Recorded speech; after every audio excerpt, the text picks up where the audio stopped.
If you've been floating around the ambient corners of YouTube over the past few years, there's a good chance you've come across an artist by the name of Obsidian Soundfields. Known for the immersive depth of his ambient music and the hypnotic qualities of the arrangements that he creates, his tracks unfold slowly over time, pulling you into deep atmospheric spaces that feel calm, mysterious, and expansive. It's the kind of music that works beautifully as background sound for studying, reading, or focusing, but also rewards dedicated listening when you start to notice the subtle layers and details moving within the mix. What makes his work so compelling is the way he builds these environments through careful layering, usually beginning with a strong low-end foundation, evolving mid-range textures that drift and morph over time, and delicate high-frequency elements that shimmer in and out like distant particles of light.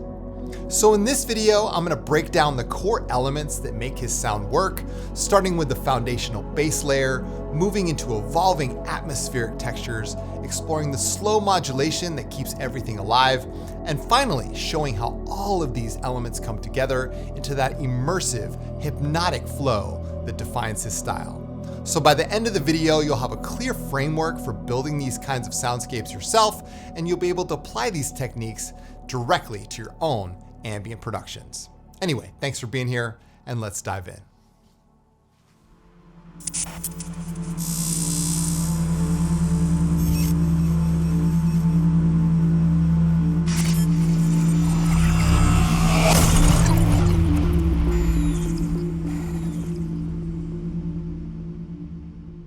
What is going on, guys? Chris here from Signs of Life. Welcome back to the channel. In today's video, we're gonna do an Obsidian Soundfields style track tutorial. You know, I've been really enjoying his music for the past year or so, but I've never actually done an Obsidian Soundfields tutorial here on the channel. So I thought we would sort of recreate a track in his style here today.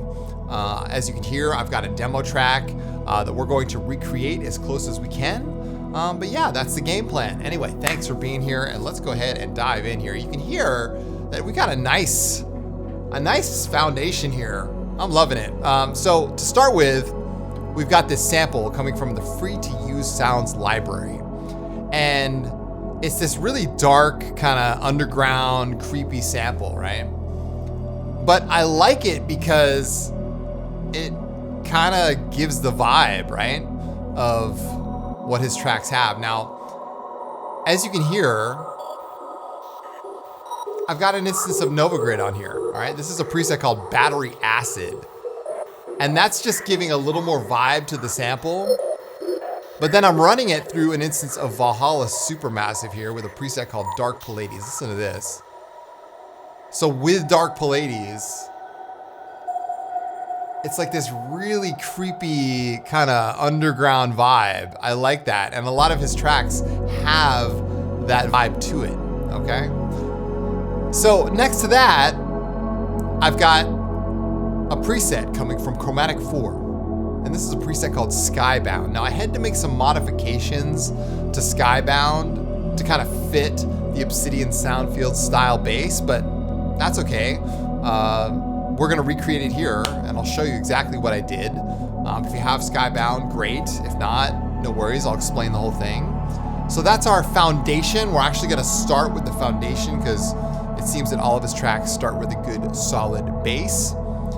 And then for the pads, I have an instance of Current here, all right?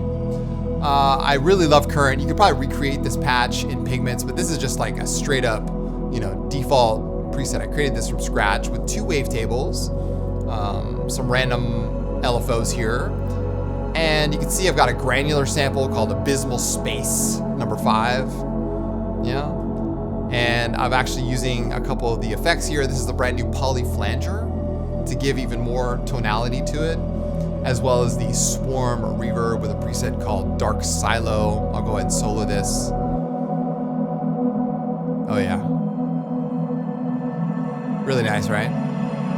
Sounds super good. Of course, I'm using the same reverb, again, Dark Pallades here, but that's the pad layer, okay? Gorgeous. And then to round things off, I've got the high pad here, because you'll notice in his music there's like a, a deep bass and then a pad, but then there's also this kind of like upper melodic element. And this I just created from scratch in Pigments with just a couple wavetables. But the sound placement is very important, as well as the octave range. We're going to talk about all this in today's tutorial, and of course, Valhalla Supermassive with Dark Palladium. So I'm using the same reverb across the board, but yeah, I mean, there you go. So anyway, let's go ahead and start this track from scratch. We're gonna do a full-on recreation of what I've done here. And yeah, so you guys can get down to the heart of the Obsidian Soundfields sound. Anyway, thanks for being here, and let's go ahead and dive in. Okay, so let's go ahead and get started. Now, first things first, I'm using Ableton Live here, but please feel free to follow along in any other DAW of your choice. And just as a reminder, if you don't have any of the synths or effects that I'm using today, there are always free alternatives, and anything that you might not have, I always leave the links down below in the description. All right, so let's go ahead and get started. Now, I've got a full PowerPoint presentation planned, so let's get into that right now. Okay, so Obsidian Soundfields, 4 core layers, recreating the Obsidian Soundfields atmosphere. A 4-part production tutorial built from public releases, playlist tags, and channel presentation. I just want to make it clear, this is not an official breakdown. It's a careful reverse engineering of the style of track that he creates. I'm not picking out any specific Obsidian Soundfields release.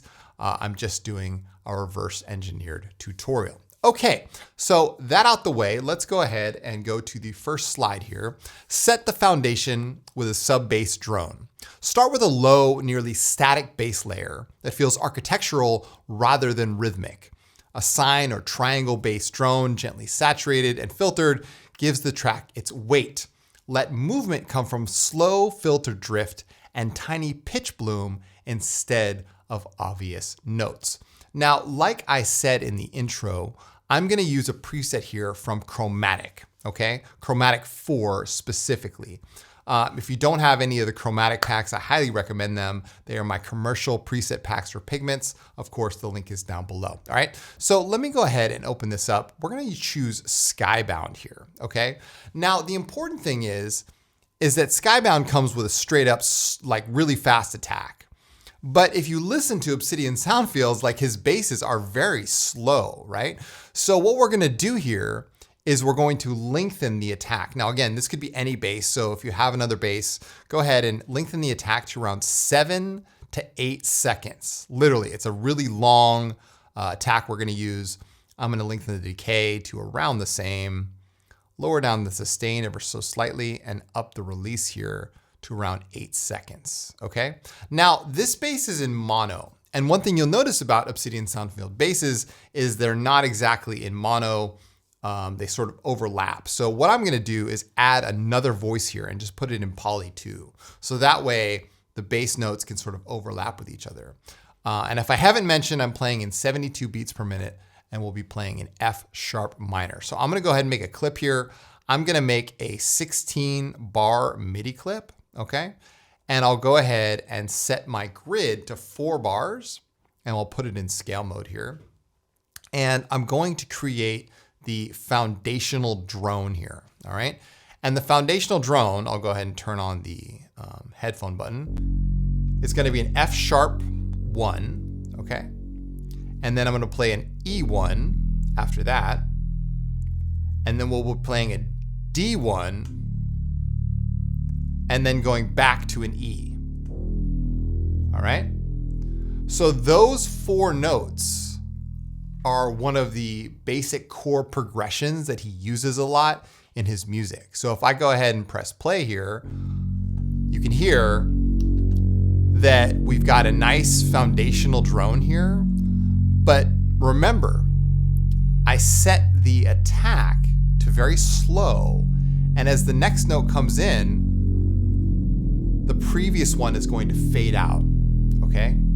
That's the key part, is that you wanna make sure that the bass notes slightly overlap. And again, this could be like a pad or something, but I chose to use a bass because it really does set a nice foundation here, okay?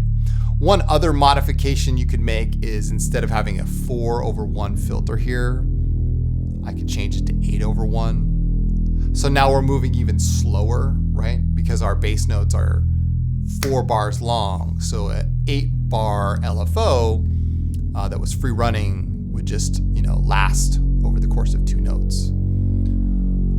So that's cool, all right? I like that. And that's a nice way to set that foundation again. It feels architectural rather than rhythmic. And I think that's one of the keys to his music is he always has some sort of progression down there. And that drone sets the entire foundation. So that's off to a good start, all right?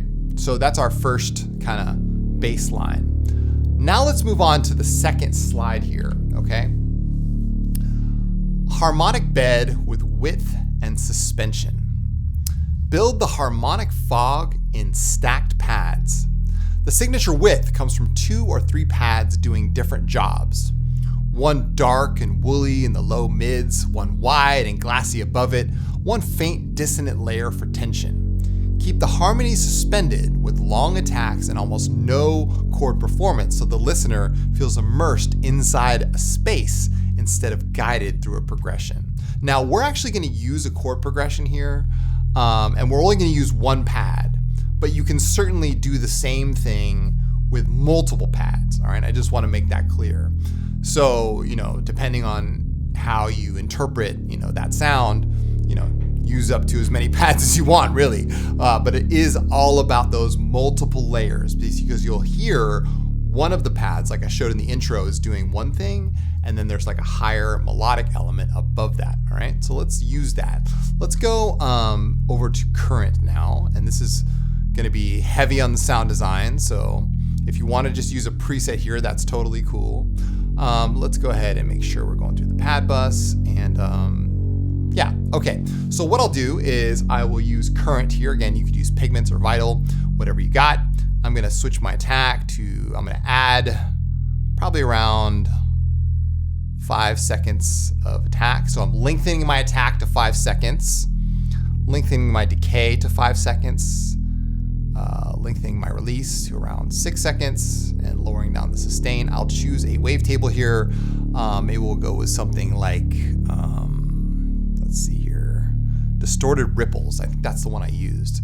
So let's go ahead and play this. I will play an F minor chord here. Let's go ahead and lower down our volume. Okay, very nice. Oh yeah. All right, cool. And let's find that other wavetable here. It was really funny how I found my own name inside of these. Let's go to kinetic.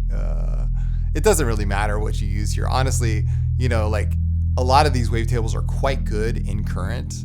I've been kind of obsessed with this synth lately. It's just such a great synthesizer. They've done such a great job.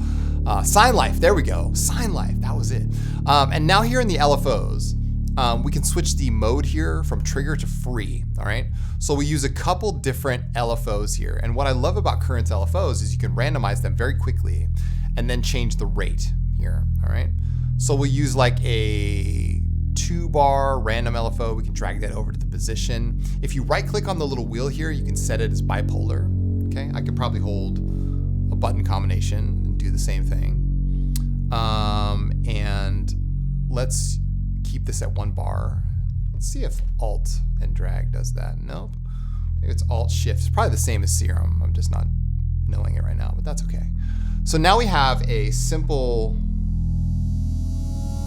bit of movement here, all right, in our wavetables. That's nice. We can turn on the filter here, all right, and we'll go to oscillator A and B are both going through the filter. So if you're using Serum or something, just make sure that both wavetables are going through the filter, okay? We can add some voices of unison here. One thing I love about Current is just like all the Yuhi products, you can use a scroll wheel. I love that.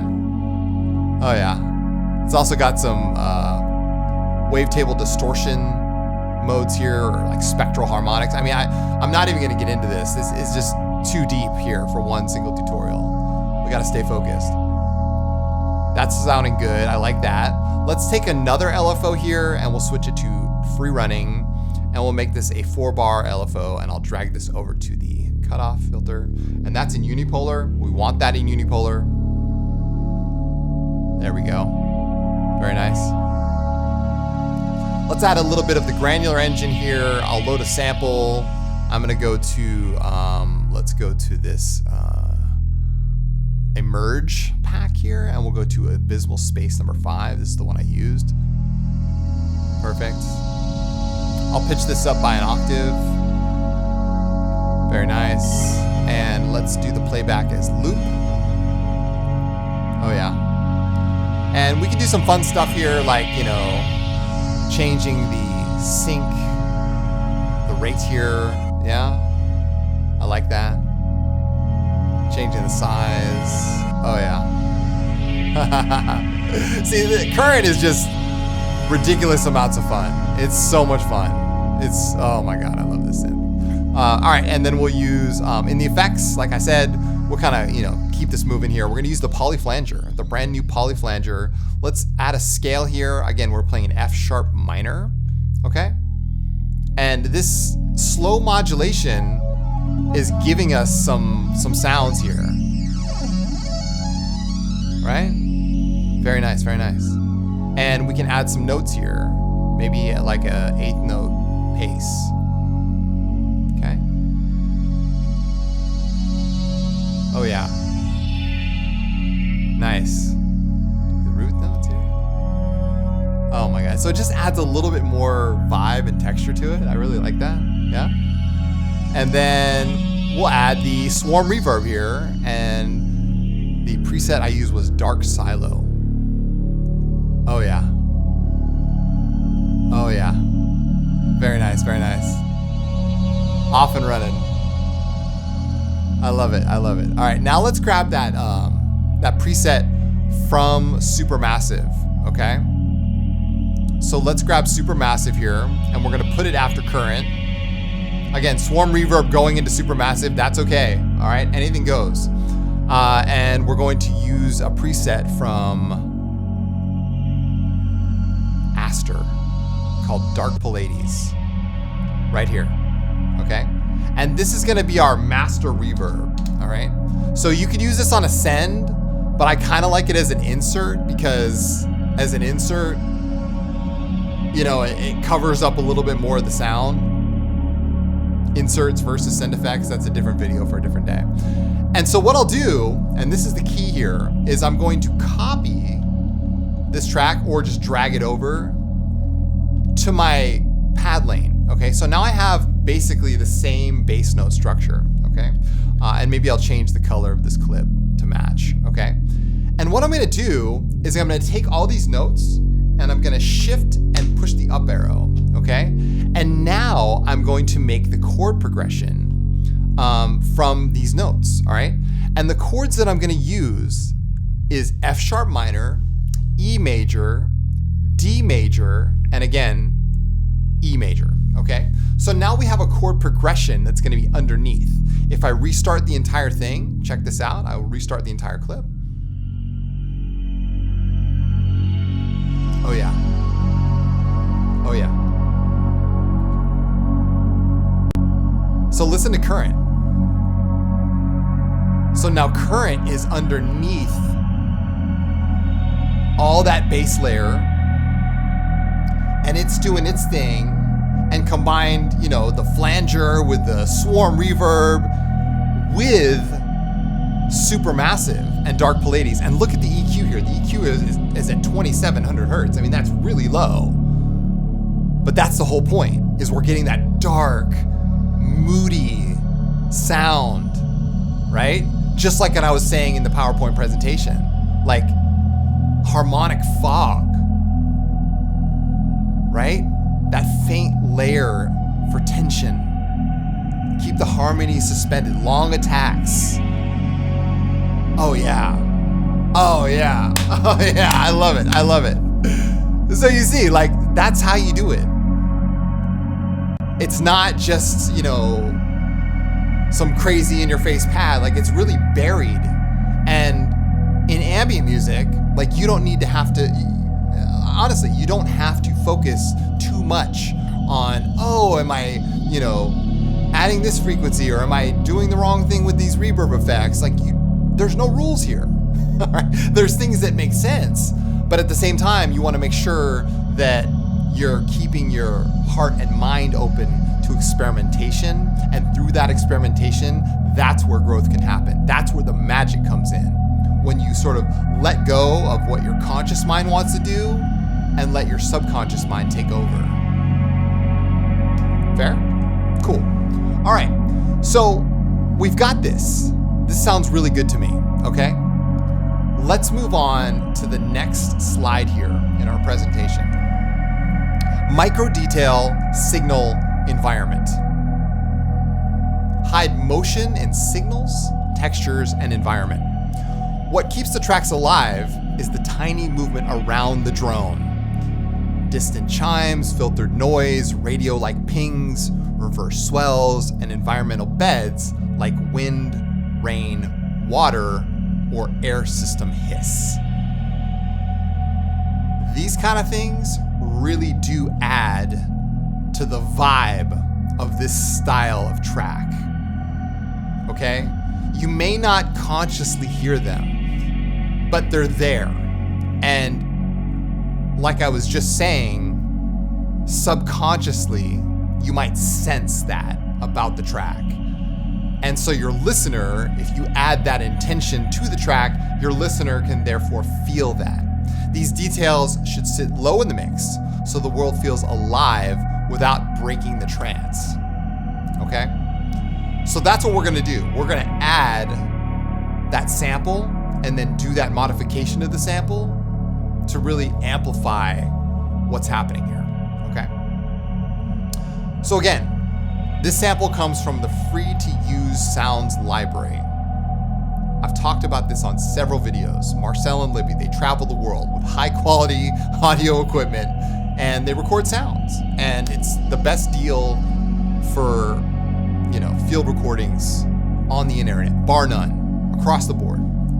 Link is in the description. You get a discount if you use my link. So anyway, let's go ahead and grab that sample. Okay, it's from the Underground Collection.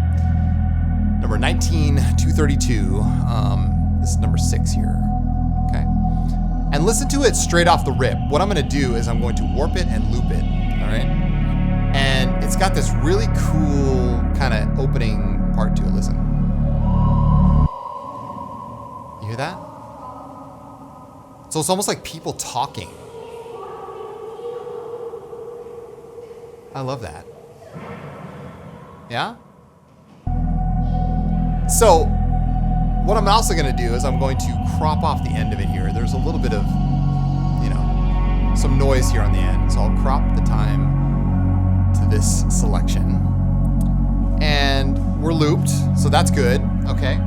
I'm going to grab NovaGrid, which I just did a video on recently.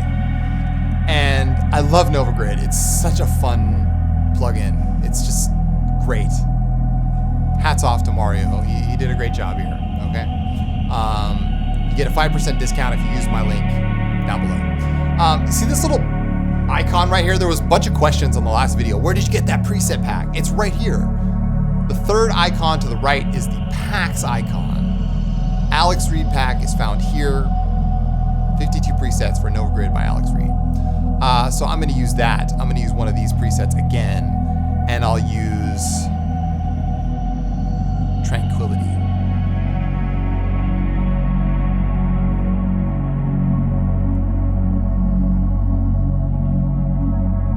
I'm going to use Battery Acid, okay? And this preset is really cool, okay? Because it's got some filter movement here. I can turn off the volume, or it doesn't really matter. The filter movement is exactly what I'm looking for, okay? But I can adjust the distance of the filter movement here with the slider on the bottom.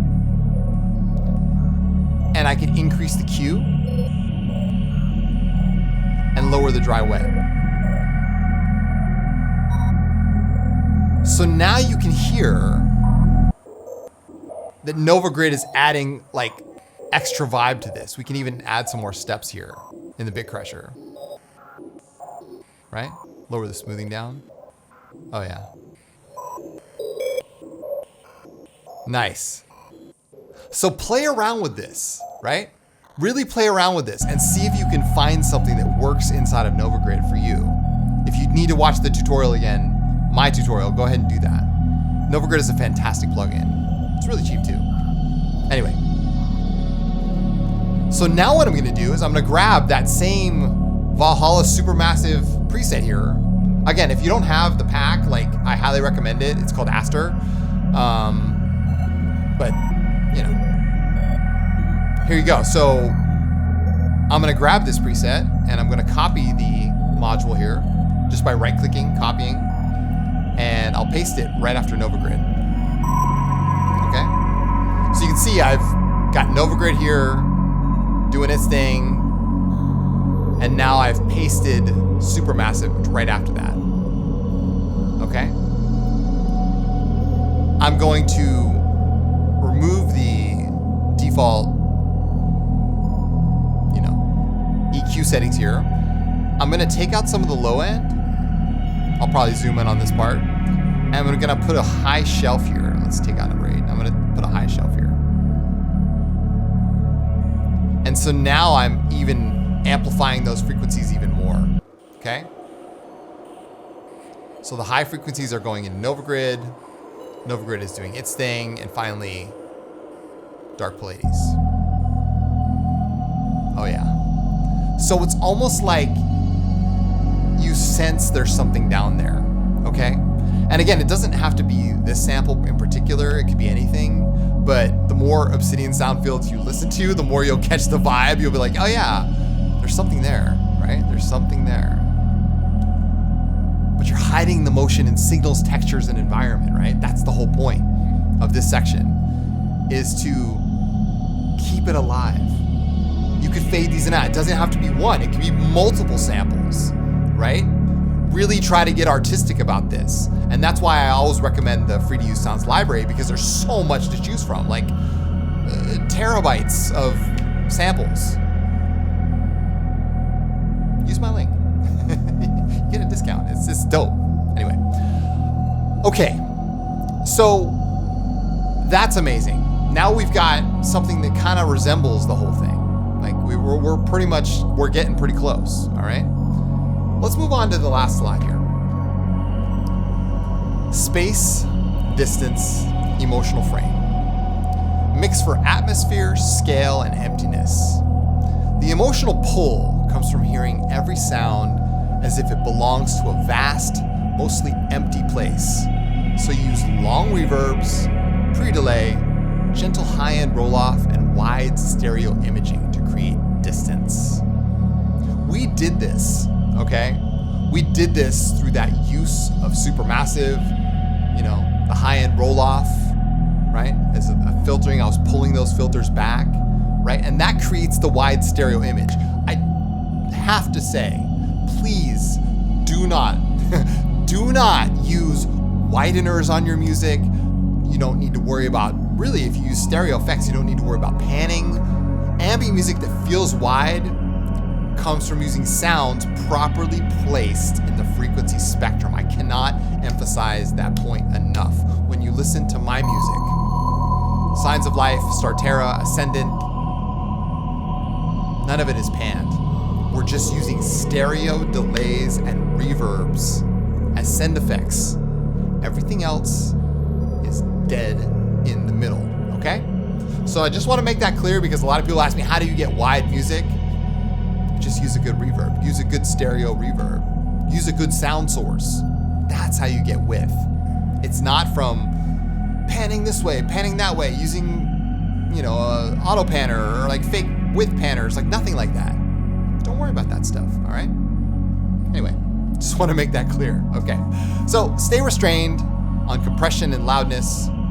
Obsidian Soundfields works because it feels endless, cinematic, and meditative instead of crowded or dramatic. That really nails it, hits it on the head, all right? So let's now add the final piece of the puzzle here, which is the high melodic pad that goes over the top, which gives Obsidian Soundfields style tracks that emotional weight to it, okay? So I'm gonna use Pigments for this, okay? You could use any synthesizer here. I'm just gonna use Pigments because the sound itself is gonna be very basic, almost so basic you don't even realize that it's just that easy, okay? Let's do a lead pad style. So I'm gonna use around 3 seconds. I'm gonna lengthen my attack to 3 seconds, lengthen my decay to around 3.5, lower the sustain, lengthen my release to around 4 seconds. Okay. I will switch the position of the waveform to a sawtooth, lower down the cutoff, add some resonance here. I'll add some voices of unison and maybe play with the detune, okay? I'm gonna add a second wavetable here. So I'll switch the engine to a wavetable as well. Let's use something really basic, okay? It does not have to be crazy here, all right? Like you could use like a, one of these, sine to square. Let's go to the analog. Compressed sine, that's good, yeah. Something like that, okay? And these are both going through the filter. This is good, all right? Let's see what this sounds like. I'll go ahead and activate this. Let's activate this channel. Oh yeah. Right, so we're already kind of catching the vibe there. That's good, all right? I like that, okay? Now with this, it really doesn't have to be overstated, okay? So I'm just gonna make a free running LFO here, and it could be unsynced or synced. I'm gonna go unsynced. We're gonna go, I don't know, 0.075 hertz, okay? Let's use it in unipolar. So I switch the polarity to unipolar. I'll drag it over to the filter. All right, so now we've got a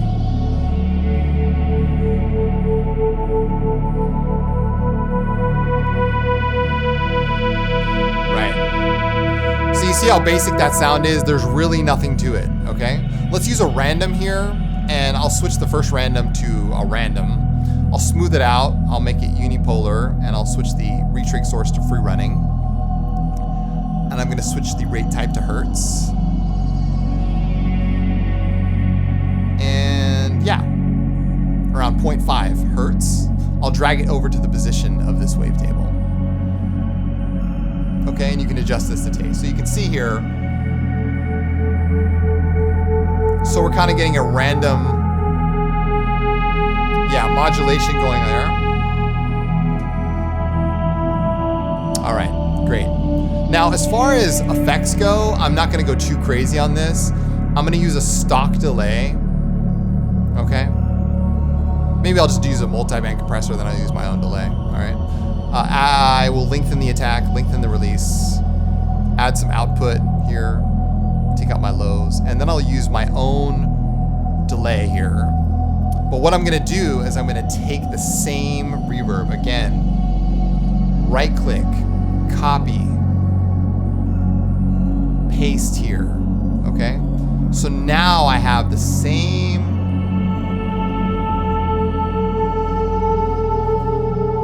oh yeah. And instantly, you guys can catch the vibe. Oh yeah. That's it, that's it, that's it. Yes. Okay, let's go ahead and make a clip here. I'm going to make a 16 bar MIDI clip, all right? And I'll change my grid size to 1 bar. And you could, this is really where the fun is, because now you have the opportunity to create your own melodic lines here, all right? So I'm gonna duplicate these notes, and maybe I'll extend this note out, okay?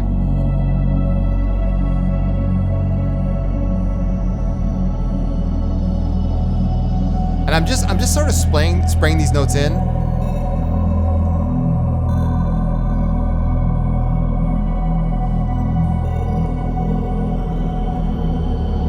And I have a sense that this is really gonna work very well.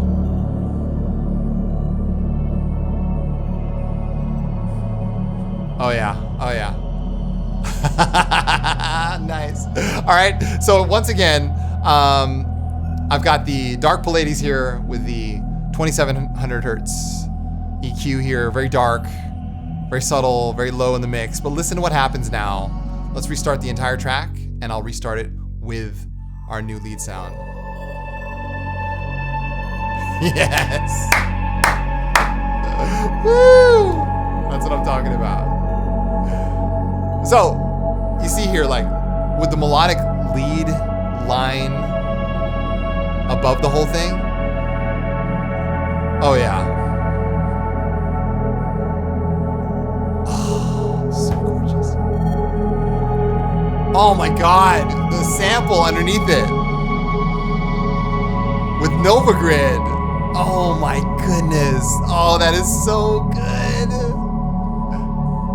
Now, I also want to make it clear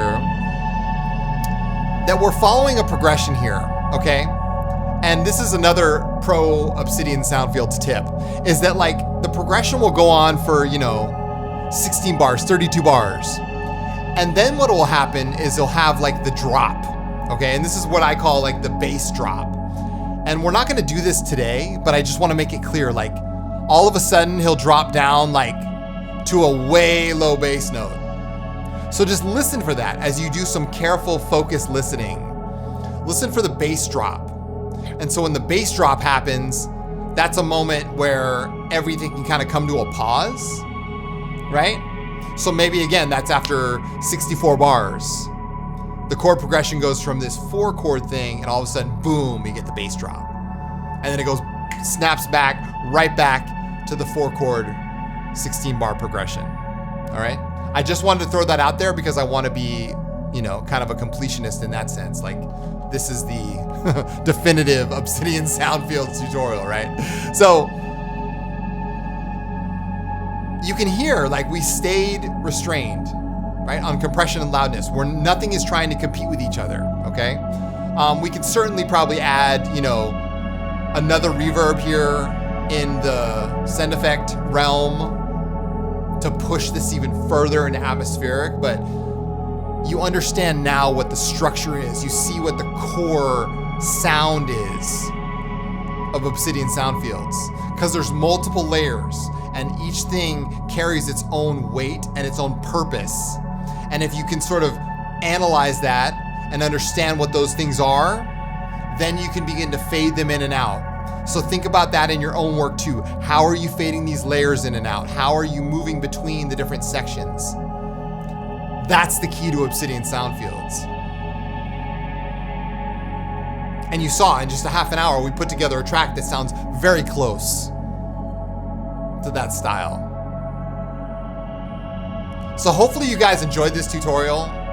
I know I enjoyed making it. I have several clients who are on this pathway.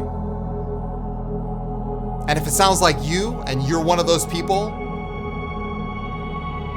I'd love to have you check out my mentorship program. Again, this is not just for advanced producers. This is not just for professionals. This is for anybody. If you really feel like this is your year, this is your calling, this is your time, feel free to reach out. Apply for my mentorship program. The link is down below in the description.